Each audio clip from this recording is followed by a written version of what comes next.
Hi, this is your 5-minute geography lesson. We're covering Theme 2, Element 3, Changing Rural Areas.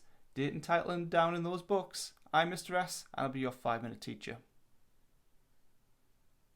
Due to both the sphere of influence of cities and counter-urbanisation, rural areas are changing more than ever.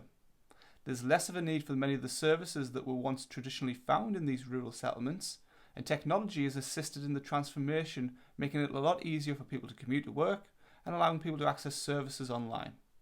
So let's have a look at what's actually changing in these areas. Well, we're going to look at 4 factors as main points. I'm going to start with a lack of services. Now, we can group services into lots of different things. So we're going to include some jobs here. It could be how we access certain infrastructure, or even the actual services that we require in order for a good quality of life. So due to improvements in internet access in rural areas, many people choose to do more things online now. So it could be internet banking. So in the past, there would have been a lot of smaller branches of banks in a nearby rural town, so a small town or a large village. Today, that doesn't really exist. It's not economical for banks to rent a building and the staff when really they may only get a few clients every few days. So as a result, smaller branches and villages and towns have been forced to close, but this also rings true for other types of services as well. Think of hospitals and GP practices. These have all started to close down in smaller locations in favour of being in a slightly more centralised, larger town, forcing more people to commute or do things online. There's also a decline in the economy.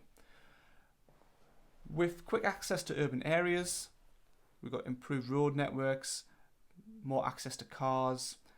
It means that we're more likely to travel further out. So if you live in the countryside, you're going to travel to do your big shop to one of the bigger supermarkets, like one of those massive Tesco's, quite a way out, but it's cheaper and you can get everything in one place. The same can be said for jobs as well. Not many jobs will be around in the rural area, and the ones that are may not be the best paying. So you're more likely to commute to an urban area where there's more variety of jobs and a better competitive wage to be had. So therefore, the shops and the other businesses inside those villages are also going to start closing down. And the village shops lack customers. It means that they can't offer the same sort of competitive rates that a bigger store can. And in addition, shopping can now be done online, which means that probably people are even less likely to even leave their homes when you can have it delivered to you. There's an increase in housing prices, and we've discussed this in a past lesson as well. So rural areas are well connected to cities. They're becoming more popular due to counter-urbanisation. And as more people want to move into the rural areas, it means that there is an increased demand for the housing that's available in those little towns and villages. This means that the demand is increasing the price of those houses. And this becomes a particular issue if you are a native of one of these towns and villages. We've discussed just there about how often rural jobs are not the best paying. Therefore, you're less likely to be able to afford a home in your local area because the housing prices are increased due to the increasing demand from people outside of the rural area. And then finally, we've got the transport issues. Many people living in rural areas commute into the city for many different reasons: jobs, shopping, leisure, etc. And having more people with access to cars, these smaller rural roads can't cope. So that creates traffic issues. And then on top of that, we've got more people using cars as opposed to public transport. Now, rural areas tend to have a larger ageing population, and an ageing population tends to use more public transport as they get older. And this means that as less people are actually using public transport, there is an increased risk that these bus services, taking them into the larger towns, are going to disappear. And this becomes a bigger problem when we link it to some of these upper factors about the reduction of services. If you're an older person, you're probably more likely to need to see your GP. Well, your GP closed down in your village and you have to take the bus a couple of villages over to the next available GP. Well, what happens when that bus service only occurs once a week? That becomes an even bigger issue. And let's have a look at this overall theme that's running through all of this, and this is the idea of deprivation. So rural deprivation is about having a lack of access to services for a reasonable standard of living or quality of life. So we could be talking about the availability of jobs, transport, schools, healthcare, the lack of economic capability to sustain themselves in the long run.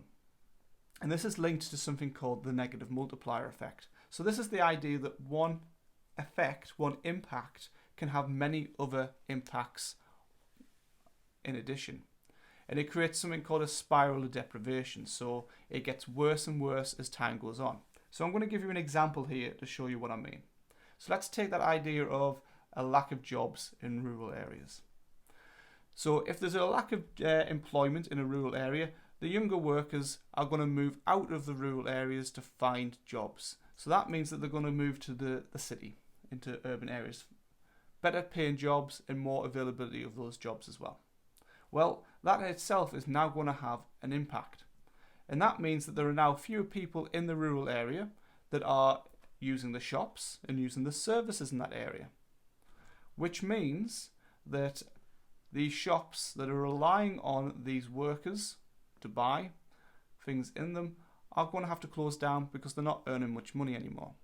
Well, that then links back to our original issue, the lack of jobs. Because these shops have now closed down, there's no jobs for those workers, which means they're going to have to move out to the city, which then means there's even fewer people using the services in the countryside, which means that these few services left have to close down, which again leads to more jobs. So it's a deprivation cycle. It gets worse and worse with every rotation through.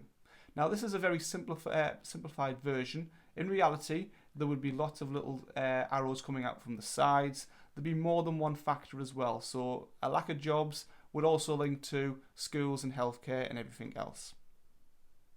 Well, that's it for today. But continue your revision at your own pace by completing the Now Try It tasks for homework. Class dismissed.